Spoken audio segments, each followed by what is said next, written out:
Hi, I'm Randy. Today I have the cheapest, most affordable luxury sedan in the entire world just after 1 year. Depreciation is just under 50%, which makes it affordable for everyone. Starting price in 2019 was $37,000. Today, you can get it for just $21,000. I have a 2019 Jaguar XE. I'm going to go through all the options and features of the car, then start it up and take it for a spin. So follow me and check it out.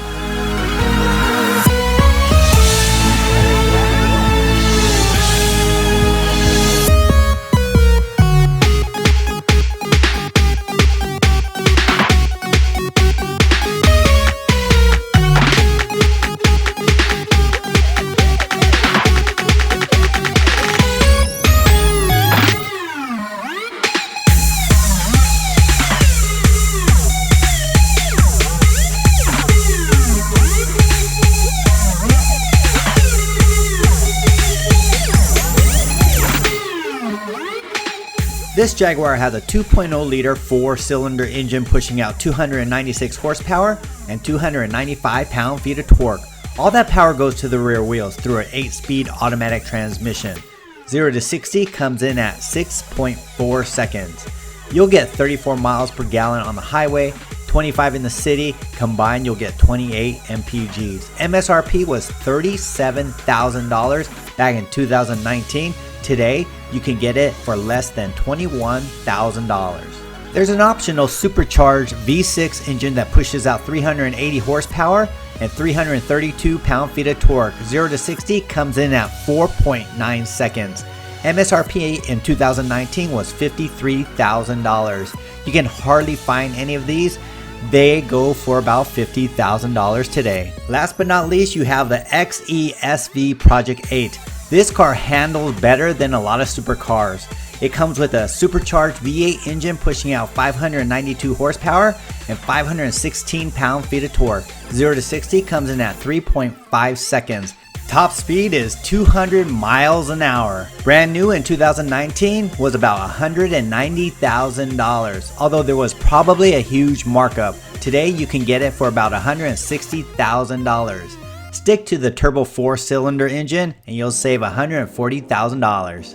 The Jaguar XE is a gorgeous car with soft curves, light chrome, and no sharp angles. The roof has a subtle sloping roofline, giving it a sporty and athletic look. The front is super aggressive, with its hood lines flowing forward to each point on the grille. The menacing headlights that flow back to the side of the car almost looks like a BMW 3 Series, don't you think? But don't forget, this is the basic XE trim. It has a basic halogen headlights, just like my 2001 Mustang GT. Halogen daytime running lights as well. The bottom corner air vents and the air vent beneath the grille are for aesthetics, the way it shouldn't be. The emblem on the grille is a little small. It should be bigger like the Mercedes-Benz, so there's no mistake, it's a Jaguar. The rear of the car is just as sexy as the front. It keeps a sporty and classy design by keeping it simple with long straight lines. The trunk has a subtle integrated spoiler and taillights that are LED with halogen turn signals and halogen reverse lights. It comes with dual exhaust but no rear valence. There's a ton of space in the trunk, 16 cubic feet to be exact. It's bigger than the Mercedes-Benz A220, C-Class, and the BMW 3 Series. The trunk is big, but then the XE sacrifices backseat space, and these back seats don't fold down like its competitors. The 2020 models fold down. This is something neither of those cars have, a spare tire. I'm 6 feet tall. Let's see how easy it is to get inside and how comfortable it is once I get in. I'm gonna sit behind myself. You have to turn your ankles to get your feet behind the seat to get in. It's pretty tight back here. Once you get in, your knees will hit the back seat, as well as you have to tilt your head down to get in because the roof line cuts really low. Once you get in, you'll have about a ½ inch of head space.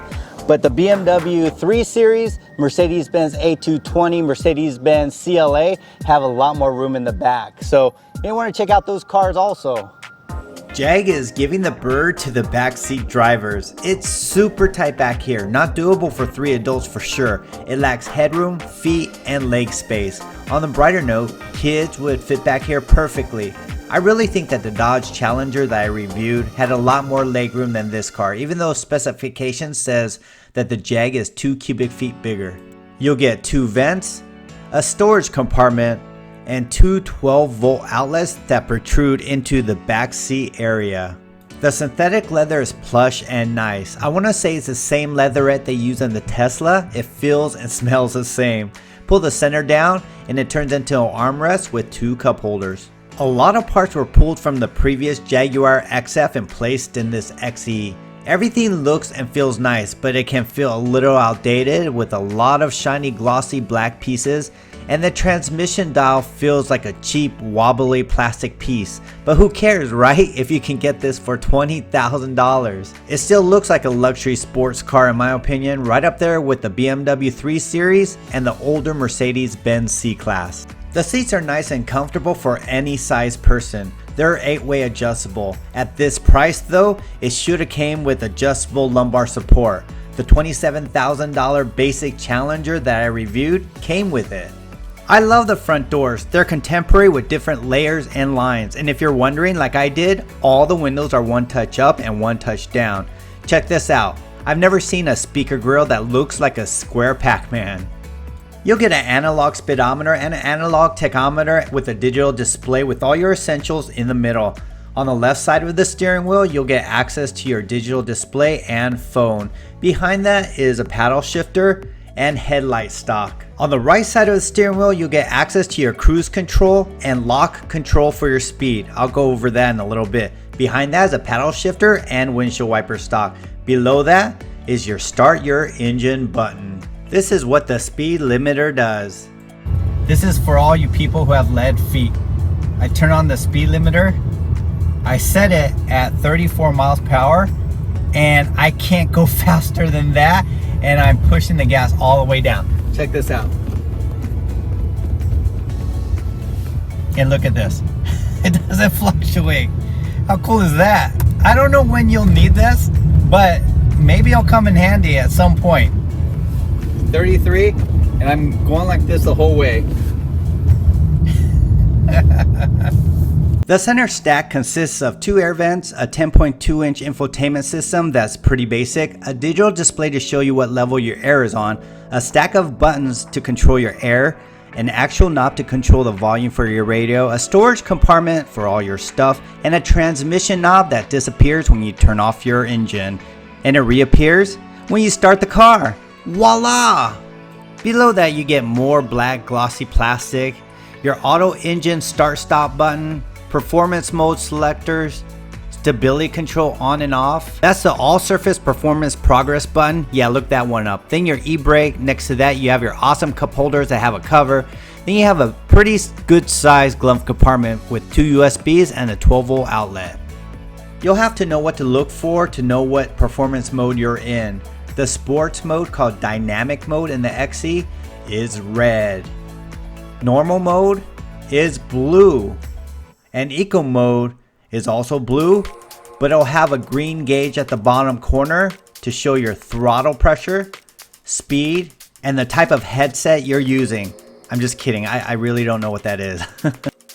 The digital display and infotainment system are pretty lifeless, basic, and don't really do much. To be honest, it's the lamest I've ever reviewed. Maybe I'm spoiled with the other cars, but even the basic Challenger has a digital speedometer, a 0 to 60 timer, a brake distance meter. It even looks cool and it's been out since 2015. This system is super laggy and boring. I found myself going back to the only fun thing about it, the screensaver. You can customize it with one of 6 pictures to choose from. The backup camera is high definition, so that's cool.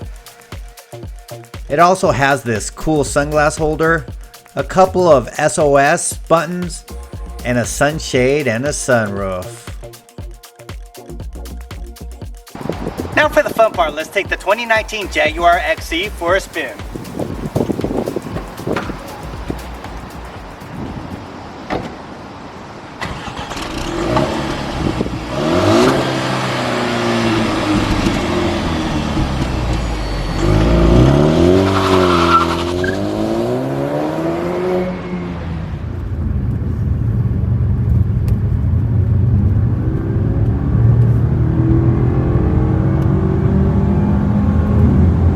This Jag has good acceleration, but could be a lot smoother and faster if it had a dual clutch transmission like its competitors, the Mercedes-Benz C-Class and the BMW 3 Series.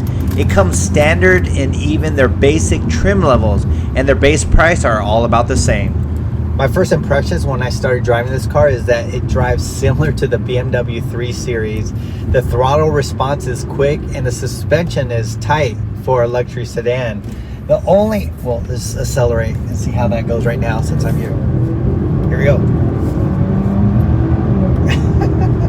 It's all right. I mean, 0 to 60 in about 6 seconds. It's okay. But the difference between this and the BMW that you'll find is the turbos in the BMW are more refined, and the exhaust sounds a lot better in the BMW. And maybe this car you need to get the sport package. Let's be real here. This car is affordable. At about $20,000, you can get a Jaguar that's a luxury performing sedan that competes with the BMW, Mercedes, and Audi. And anybody could afford this.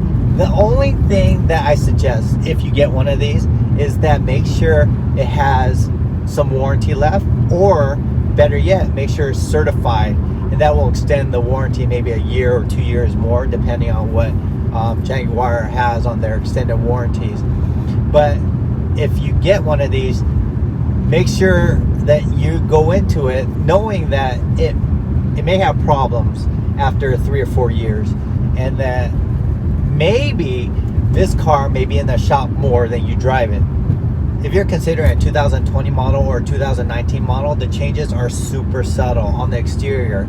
The headlights are slimmer and sleeker, but other than that, you wouldn't notice any difference. The interior changed completely. Instead of using a round knob to change the gear, you have a handle. The infotainment system is a dual screen now, comes straight out of a Range Rover. You see it in the Velar, Discover, and the HSE. The digital display looks just like the Audi and the Hyundai G Series. It's all digital, no analog. Looks really good. It's all fully functional too, and customizable.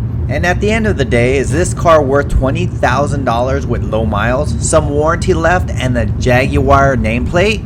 Oh, heck yeah! If you're looking for an affordable luxury sporty sedan, check out the Jaguar XC. Just make sure it's certified or you have cash stashed away for repairs. I enjoyed making the video for you. If you enjoyed it, Please click the thumbs up button below, notification button below, and subscribe to my channel. I'm Randy. see ya!